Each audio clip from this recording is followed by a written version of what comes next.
What's up, everyone? Drew and Hunter from Misfit Athletics. We are sitting down in the podcast studio today to talk a little bit about rest days. This conversation is sort of about the difference between active rest days, true full rest days, and then we're going to bring in a little bit of conversation about total volume in general. Yep. When you think of active rest day, what comes to mind? What are you looking for from an athlete? So kind of setting a little bit of parameters, I'm kind of assuming a Misfit or Hatchet follower, somebody who is a little bit of performance driven, doing probably more pieces than what would be in their average affiliate class, whether, the 3 pieces from Hatchet or MFT in that 3 to 4 or 5 training piece range. So when I think about the active rest day, I'm thinking of generally low intensity, either just a monostructural sort of thing followed up by some sort of mobility and stretching, or maybe like kind of we've been programming some of these flow sessions sort of thing where we go from maybe a cardio machine to a mobilization to kind of a active or passive range of motion drill, something like that. Just general movement that puts us through various ranges of motion and just kind of keeps everything loose in preparation for the next training day. So that's kind of like within the gym. And then maybe it's like, hey, I'm not going into the gym today, but it might be, let's go for a walk outside, get on a bike, like a road bike, maybe put a pack on. We talked a little bit about that in the Phase 8 podcast, or just some sort of like go outside and play sports. For me personally, I'm not an aspiring competitor, but I love to surf. So I consider that a pretty good, some days that's a training day, but just general lighter, moderate movement, trying not to usually use a barbell unless it's skill-based or something like that. Right. When I think of active rest day, I sort of think that there's maybe something behind the training that has to do with performance. We just have to make sure it's not driving us further into the ground. Right. And when I think of, your true traditional rest day, it's really about some of the stuff you just touched on, and it's getting out of the gym.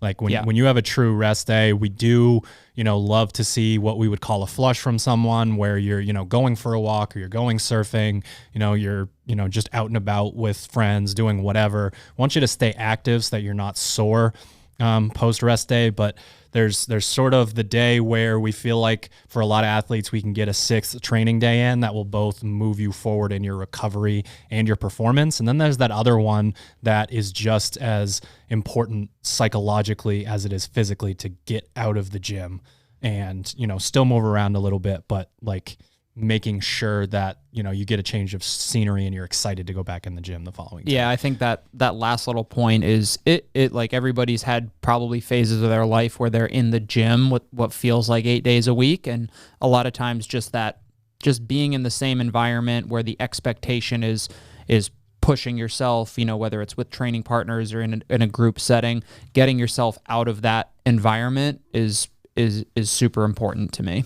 So now that we've put definitions on things, it's important to talk to people about their personal situation, who they are as an athlete, what their goals are, and how they respond to certain things.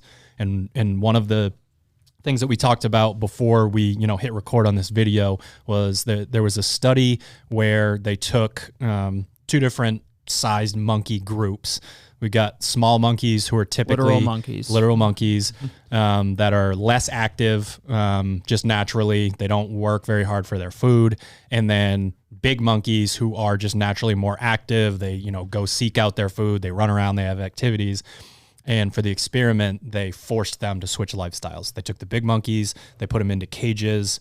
They took the small monkeys and made them work for their food to really sort of simulate that. And both saw significant declines in health.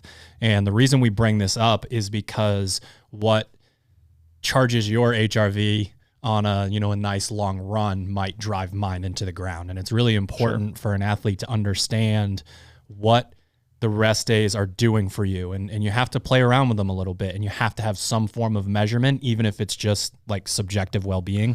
You need to be able to go in and say, okay, I did go for my, Sunday miles yesterday. I went and ran, did the Misfit weekly work, and I feel great today.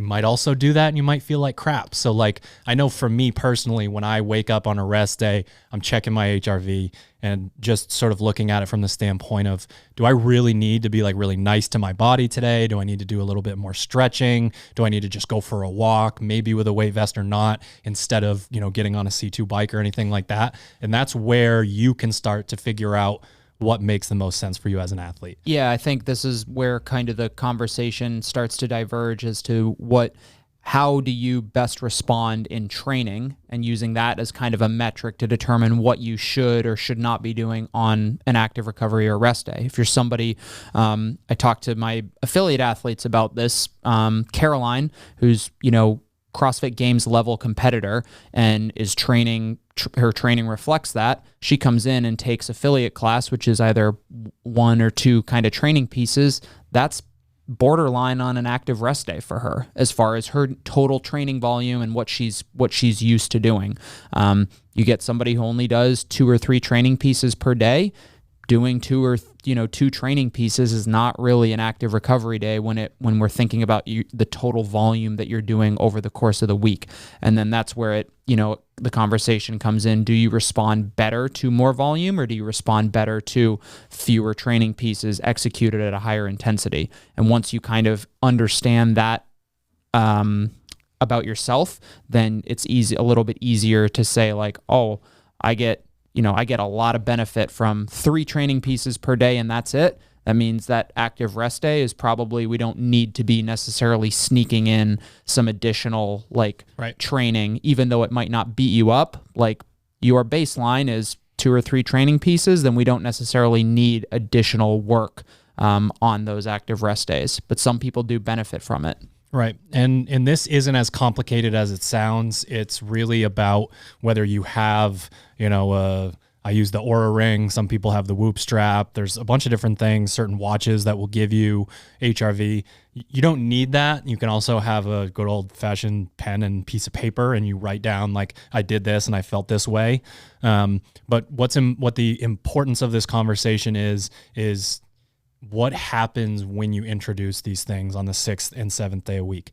We have athletes that flourish when they move like through very specific things 7 days a week. And then we have other athletes that really just give it hell in those 5 days, and they need true rest days on both. And both of those things are perfectly fine. You just have to figure out what works better for you. And if you're the type of athlete that needs 2 full rest days, we take that weekly work, and the reason why it's called weekly work, and we put it in Monday, Tuesday, Wednesday, Friday, Saturday. We get the fasted cardio in because it is still a mandatory session, but at the same time, you're allowing yourself to kind of go through and recover and get there. So, in summary, basically, Misfit Athletics recommendations for rest days. We've got our active rest days, which, we can get some fasted cardio in. We can move through maybe some strict gymnastics or something.